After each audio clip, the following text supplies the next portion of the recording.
Hello everyone, you are all welcome back to our channel. You are welcome. Good morning, good afternoon, good evening, depending on where you are watching this video from.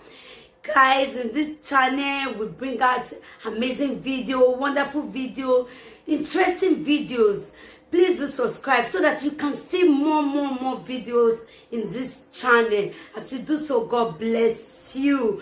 Okay guys, I'm going to leave you to watch this video. Please do comment down below according to the video. As you do so, God bless you. So guys, I leave you. Please watch this video till the ending and see you all in my next video. Bye guys, thank you all. Cause Iyok bad guyan, so he blame muwa all my time muwa can lie. So una anybody no kai sort and water ministry. Okay, kaire or give you no sign or give away ye.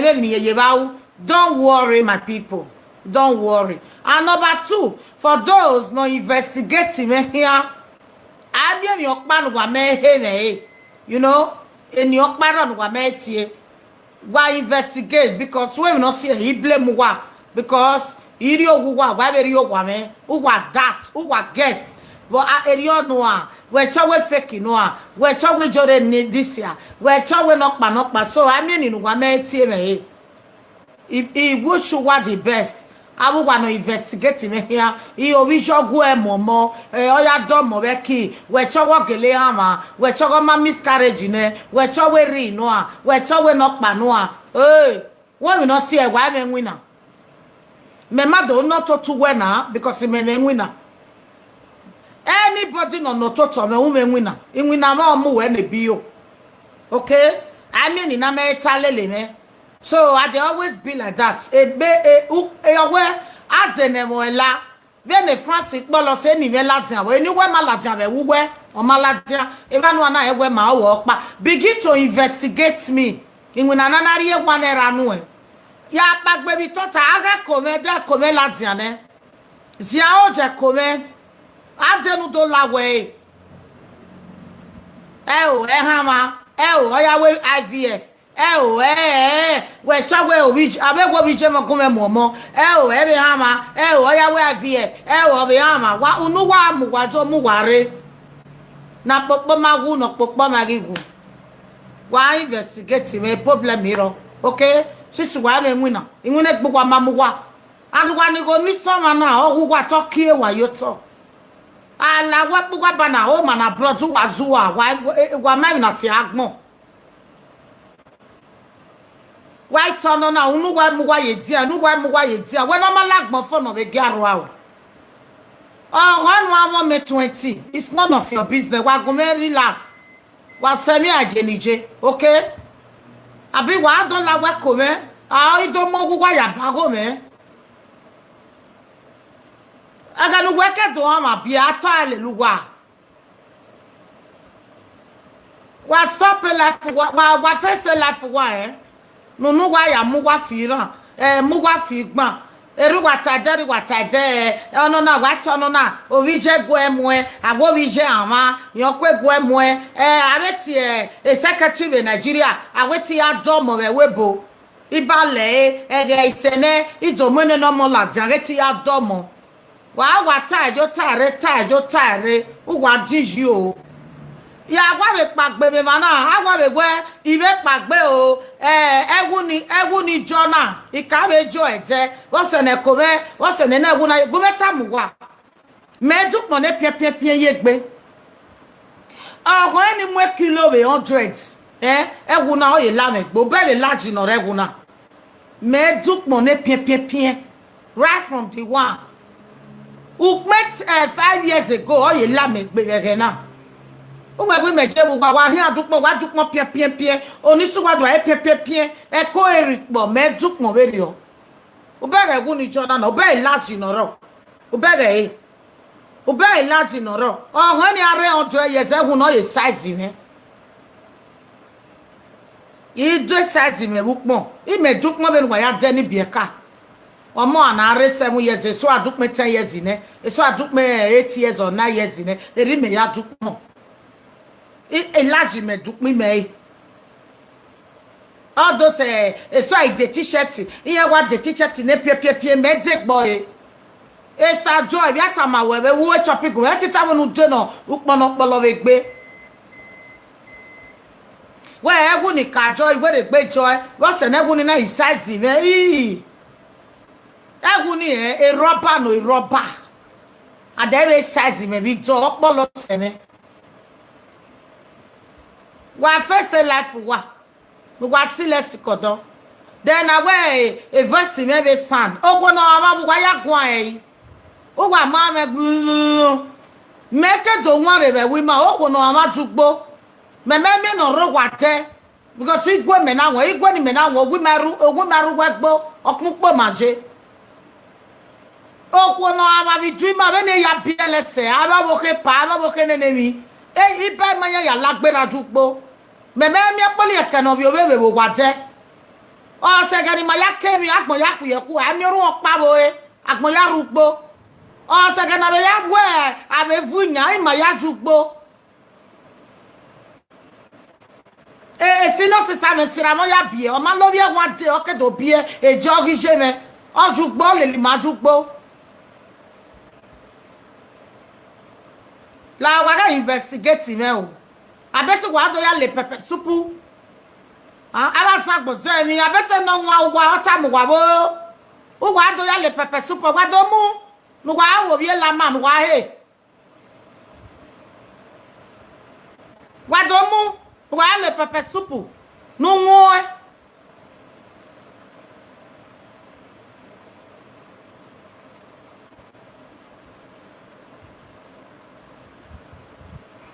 when you na segbe me only my camera pa okay emi no ma o ma nas no na ya na se wi akan na o wa lake emi no ma me no ma o ma ta o ma bo gbogbon we bo gbogbon abi o mo gbon we bi o mo gbon abe star ni mege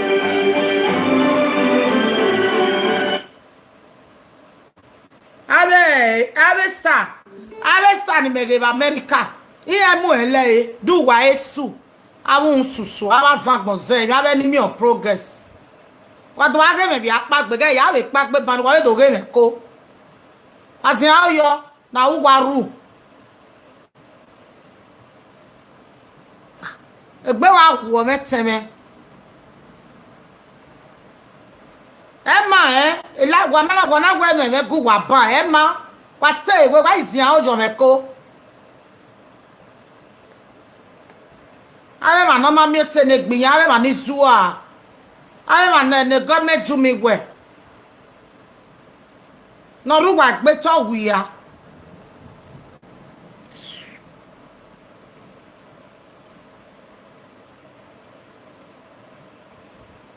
we mi wa ya ki egme so wa ki ku na bo me ni ya ta lo me na ki o ri me be ma na e ya finish wa me bege ma no mo nu se ma be salt and water ministry me bege ma no mo nu se me ga ewe e ki na we kwado agwon yo kwado ata kwado gwan yo my lady kwado gwan yo me lane no do any because I'm a full woman I am not a half woman me lane wa mi ya gwan na wo me so na na stop ma we o ma no page gwan yo abi o ma no page gwan yo every time wa but o ga mi no wa no abi na ma meti gba ore money abie awe kwado agwan yo awijore ha ma nu we bie we ti kokene nu we bie we ti koke iwa ya vie mo ye the best school are ma ya ni me go bie ya make geri ya ragbon ya gba ore money abie kwado agogo ma we wa ma gba ore mo no sare enu wa wi me keke be nu wa keke wa ke live video kwado agwan yo kwado afilu pe gbegbu wa ma bu kwado mo no me yo ma do mo no me mo ave money ene gbe wa ke live video we ni ado afilu pe gbu wa but I know they do am because of gbin we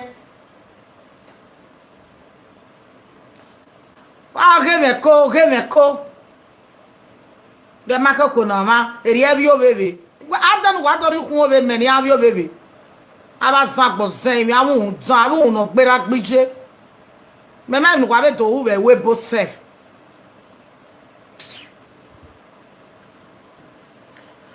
Eh waiting me worry, my worry. When it time me, when he why him when you table talk. Now wo, you want him, you want no lele here. Anybody na do time where area where talk with you wa geleama, where talk when not pa walao, wa mume yo to. Walao wo. If you sọ̀rọ̀ na amu give me man, I wait to ba wetie. What am ya ni atie me? Iya me no ba me when ya tie me. Tie me no do no me. Abala lu no abe.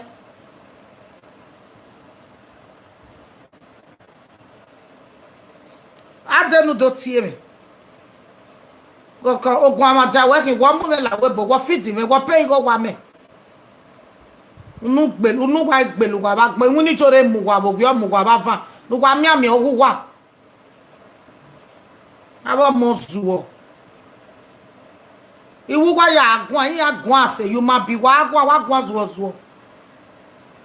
Omo na paga I call him why we na agwa bi na wa call him he pick. So don't even waste your time to call me. He pick. Anybody na ga teme ma na beti keep any gbewe. 8 wa ma pa itama me. Anything na really tama we aside me wa keep okay, why ya wa keep because okpe na ke totako lele me. Otako na talele me o jame ya bless. I don't want to hear it. I want to dey close it jame. Bear it if you cannot stop them. Ni ave when be ati obi jeme. Ya ati secretary ya be ati obi jeme. Ya be ati doctor. Wa ji we atoto me kia. E mata no go gele momo no wi juwe. I'm so what? Okay, momo mego. I will be good. A new thing, no. I'm an adult, it's not a new thing. I'm a monoma, it's not a new thing. IVF, it's not a new thing. A bit of a new thing. I will be good. I will have my bobo. I will not take back on. I will we are. I will not walk be. Imana Messi, I'm not we are more. He accept. Only my camera, but it's none of your business. I want to pay it, me. Who call him? Obey with me. Who you call him? Ah, don't wait to time, me. Don't call me now. I will be good down. When you want to pay call him, when you call him now, obey with me. He pick any call now. We are there now. Anything because we are develop. Ya give the America here where all those baby star. It's not a new thing. IVF umunya hu. O saloba na we no we. Uri ekmo me no sa. Abi ebon ka. Ne modo hu okpo ma aka. Emi joro ogbelu wa kemi no ware oboju. Wa na we mi joro gi wa ba wa jore bo bi wa jore ba fa. Brother na itie me. Oye na me go me dey understand me. U bere we gun ai tie me. Secretary no wabere Nigeria wana wabe ya atie ya be ya investigate egbe me boy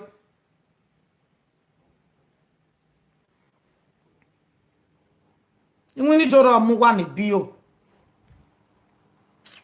right on na why o ma na no be no ga no pa ba ku e o wa gbe me ge nu wa me malaku wa me man lakuwa ogon wa be la tabe na wa be teme si be dajore iye be lakuwa because see you people alone ya wo manu wa kin o ebe be no awuse ni ege sukin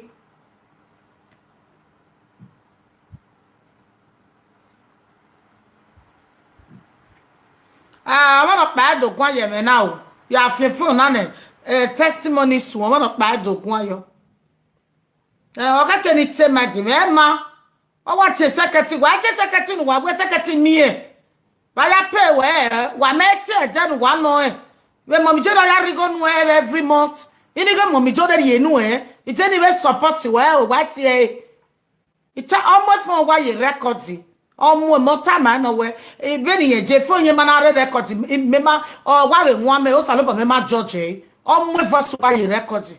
Why me den ya vie record wala dia mama omo ejo no ma gun ase o record we Umeti e janu gwe no migo. Wa ya pay we, wa ti e ya no toto me. E mana. Abu wa we tekati toge be no wa toge.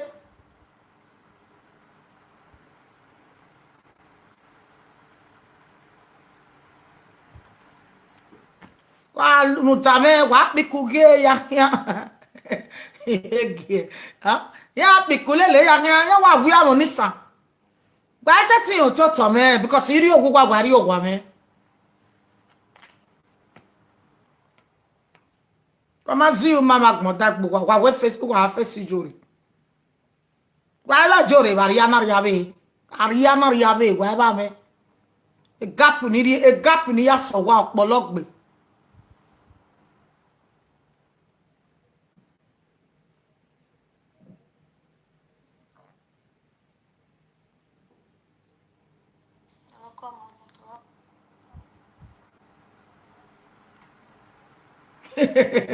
Egbe wa gwo me ni ana. Ala zagbo se mi.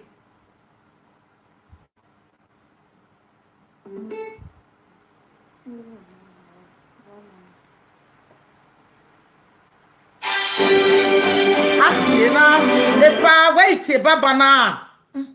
Eti baba na. Eti wa do gwa ye me na imani te. Meje be no ga be ara mi ani ma mi to ne gbin ya.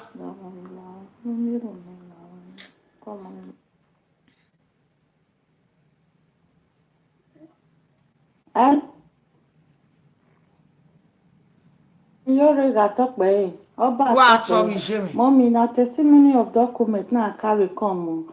My Jamie document before na 3 years when as it got expire, I go renew am.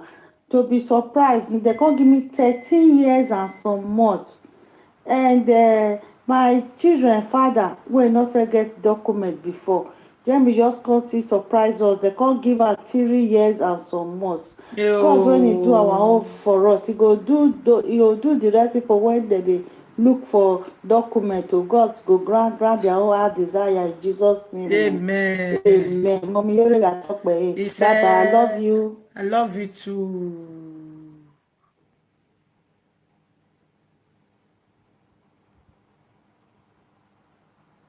Eja.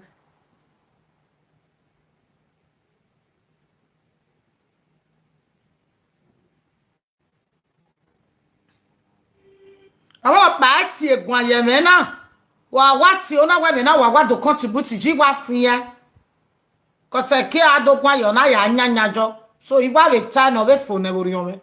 Okay? Me ke program me we ne ma do contribute. Wa de o, ave mane o, wa me se no gun a. Wa la e ma wa ke yo to na do gun ya every day. Wo me mo bo wenu ta. So penere, enere. Eto no ra wo un ke kan magba. So inwi na me bana me winere ibe tenere. Hello, Mommy, you that talk myself. Mommy, call something. Mommy, where is Virginia? You already am mom. Mama, where's the message you no send? So ima una gwan wa beg testimony again I give. Uba no yes no we yari eni yen we lebe. O saloba no wo again na o we wo we no we gwa lebe. Oh when we when we ba van. Oh when we wa Iyore. Na o saloba na tamama when it tamu wa. A message na again ya akin wetebu. Ya me message na. O saloba when it tamu wa no more problem in yahu. Our problem, our material thing, no, nonima, just, our because a problem is for talk. So anything for talk, what market any mamonya? Or when makaye material thing, anytime the problem yare, kaye material thing, don't put it in your head. Let a ijo, ogo me fo, isi ogo me now, eh? We don't finish. Ça va? C'est joli. Hein?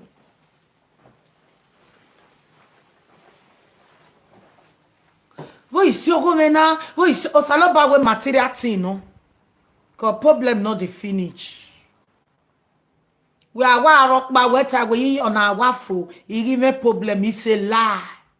It's a lie. Even a problem and not with it. So, anybody know a problem. Carry material things. It will go, it will come and it will still go in the name of Jesus. All your problem will disappear. It will never stay in your life.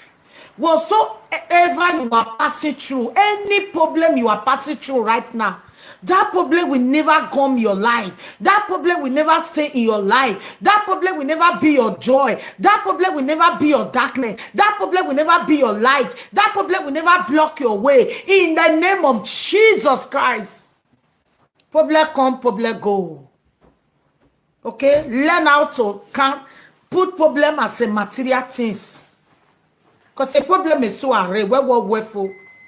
Uwe baba uwe me for. Where shall we me aye vai wame? Where shall we me aye zo we keni wame na zo we? Where shall we me aye mi ogogo? Where shall we na hi agbo ya mo? Where shall we me aye yeti kokomo we problem na? Where shall we ta depoti me na? Where shall we me ga mi bere webo? Where shall we me ga eti mi wina? Where shall we me ga eti ki ukpoma? Where shall we agbo ga si mi aye ni me azo wegi? Okay no. Aga wosa. A problem is be marokma. A problem in my lagbera. Ukpagelele mani give a testimony and wa me hope. Cause a vessel run a problem okay ya give a testimony every blessed day. Why lele mani toge? Why lele mani mwine renya hu? Why lele mani je problem okay ya give a testimony? When he may talk me every time. Oh we give me eka pass through and you na hive denena. Go Johnny eka he you na hive denena. God when me ameni eka home you na hive denena. Those are the people no keken walele mobo. Having non-native people. Having noise-maker people. Having local dates. Having money my if any may yet you need safo. Many of them not talk about is this one of in a pint in your job. A pint every minute or a soak. Even in Totoma because they don't have their own problem.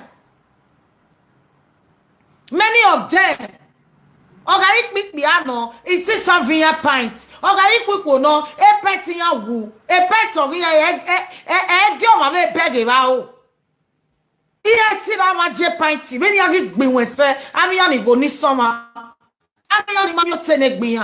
When you get close to them, they get bodies up. When you get close to them, oh, I get a serum without putting chani into their room.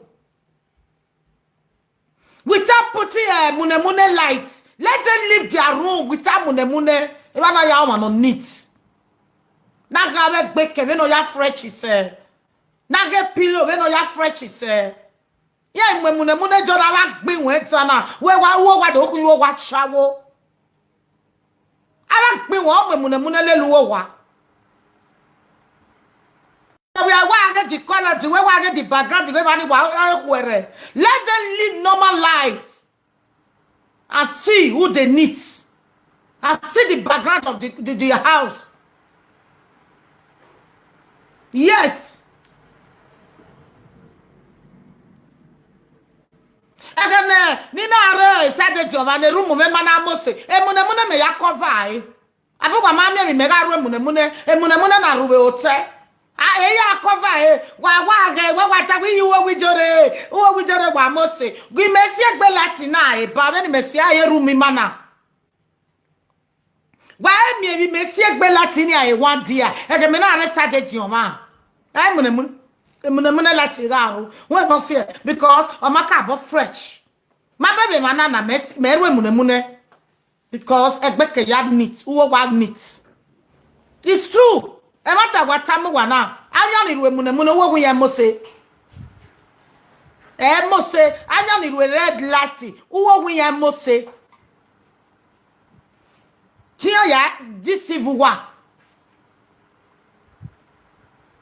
Let them use this kind of a light no beg anya ya ma no wo wa mose munemune light tia ya deceive ma me wa we karu we o se mi ave mi ma ni velu na we colleague me na Be me free never o. Me gire ba ko ke me jena neat.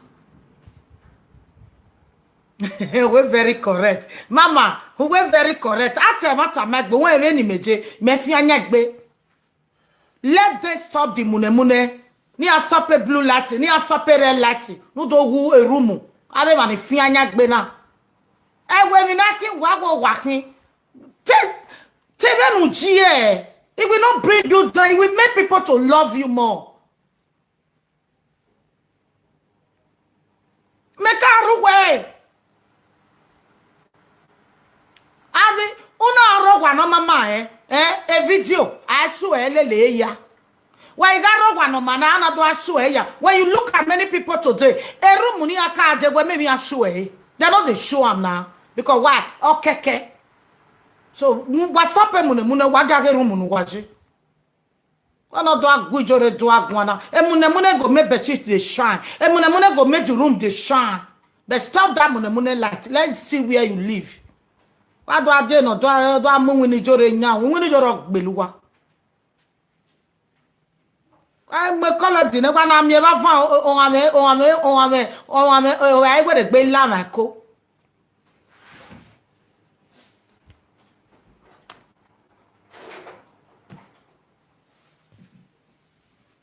Abigwa ugwa miamia gi ga lo mune nia. Wa me jere gi ga lo ya. Agadi na reside wodo. Gi ga lo because the background of the place is neat. So with that mune all the quality. Wa me lo e manana. Unu gba me we video we bet wa me lo mune because he almost say Egbe ya na wa gwo me. Wa you just say we not know na. Everybody make a berane, a level, a tiny mechanic berane. So, wow, no flash a blabo, a room where man must say, guys, wake up, your room on the moon light, your room away.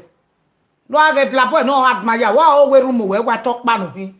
If you like to gear, a red light, adore, although change the background, no, wa mi wo wage, wa mi bedo, it's a lie. Get you a ravan, no gay, avan, no walking with you, and dog by you, no, Joruk manager. No get room and not show, baby, mune. Hello, boy. God go bless everybody in the house. Yeah, working on that button home and have a temata. Ima only mo. So I said, in that when you get gear, me was your joy.